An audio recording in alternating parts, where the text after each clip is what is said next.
नमस्कार दोस्तों, मैं नया उजाला सोशल फाउंडेशन से सुकन्या मैम आज फिर से एक नया वीडियो लेके हाजिर हूँ। इस वीडियो में हम लोग माइक्रो ऑर्गेनिजम्स यानी सूक्ष्म जीवी के बारे में जानकारी प्राप्त करेंगे। माइक्रोब्स या माइक्रो ऑर्गेनिजम्स क्या है? They are also known as micro organisms, यानी माइक्रोब्स को हम लोग माइक्रो ऑर्गेनिजम्स कह के भी बुलाते हैं। जनरली इसको हम लोग सूक्ष्म जीवी बोल के जानते हैं। They are tiny organisms that can exist as a single cell और as a colony of cells. Because of their small size, they are not visible with naked eyes and can be seen only through a microscope. इसका मतलब क्या है? इसका मतलब ये है कि जो माइक्रो ऑर्गेनिजम्स है ये बहुत ही टाइनी होते हैं, बहुत छोटे होते हैं एवं ये सिंगल यानी कि ये एक ही सेल्स में, they are unicellular in nature, ये लोग एक ही सेल्स में हमेशा जिंदा रह सकते हैं। इसके अलावा ये कुछ जैसे कुछ फंगी होते हैं एवं कुछ एल्गेज होते हैं, fungi and there are few algae and fungi जो कि मल्टीसेल्यूलर भी होते हैं, लेकिन ज़्यादातर ये यूनिसेल्यूलर होते हैं, यानी कि ये एक कोशीय होते हैं, इनमें एक ही कोश मौजूद है।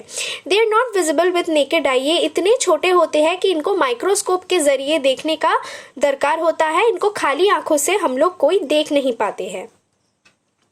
Microbes can be found in soil, यानी कि इनको हम लोग माइक्रोब्स को और माइक्रो ऑर्गेनिजम्स या सूक्ष्म जीवी को हम लोग कहाँ पाते हैं?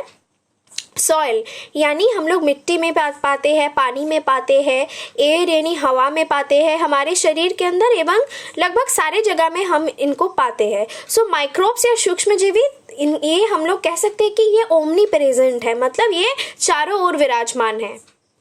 5 टाइप्स ऑफ माइक्रोब्स क्या क्या है?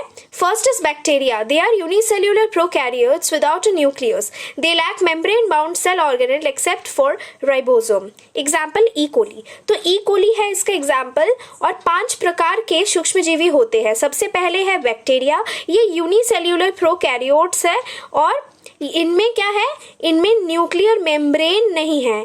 फॉर एग्जाम्पल इनके शेप्स जैसे बताए गए हैं, spiral bacteria, rod shaped bacteria etcetera.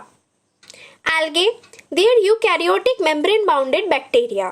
तो algae जो है it can be considered to be as a type of bacteria, लेकिन generally algae is one of the classification of microorganism, यानी microorganism का एक classification है ये algae.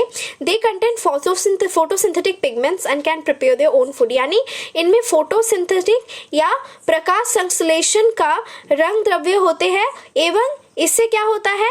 इससे ये अपना खाना खुद बनाने में सक्षम होते हैं। एग्जाम्पल्स जैसे यहाँ पे बताया गया है amoeba, paramecium etcetera. Protozoa. Protozoa क्या है? These are free living single celled और multicellular membrane bound micro organism.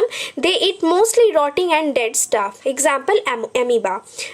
इसके अलावा क्लाइमोडोमोनस या स्पाइरोग्रायरा भी है। Protozoa they are free living cells. Free living इसका मतलब ये स्वतंत्र रूप से रहने वाले होते हैं, सिंगल सेल्ड होते हैं एवं ये मल्टी सेल्यूलर। कुछ एल्गे और फंगी जैसे बात किए थे वो मल्टी सेल्यूलर भी होते हैं, लेकिन ये मेम्ब्रेन बाउंड होते हैं एंड मोस्टली ये सड़े हुए खाने में या मरे हुए स्टफ में ही इनको हम लोग पाते हैं, यानी मरे हुए चीज़ों में हम प्रोटोजोआ पाते हैं।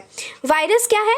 These are microscopic organism with no cellular structure. Virus का प्रॉपरली कोई सेल्यूलर स्ट्रक्चर नहीं होता है, एडिनो वायरस होता है एग्जाम्पल में। फिर इनका एक सबसे ज़्यादा इंपॉर्टेंट खासियत है जो कि बाकी 4 जो बैक्टीरिया, प्रोटोजोआ, फंगी और एल्गे से वायरस अलग क्यों होते हैं? क्योंकि वायरस सिर्फ लिविंग ऑर्गेनिजम्स के बॉडी में ही एक्टिव होते हैं, रिप्रोड्यूस करते हैं यानी मल्टीप्लाई करते हैं और जिंदा रह पाते हैं। जैसे ही ह्यूमन बॉडी या लिविंग ऑर्गेनिजम्स के बाहर ये आ जाते हैं तो ये मर जाते हैं। Like they can not exist, virus can hardly exist without the body of a host, यानी होस्ट के अलावा वायरस नहीं जीवित रह सकता है।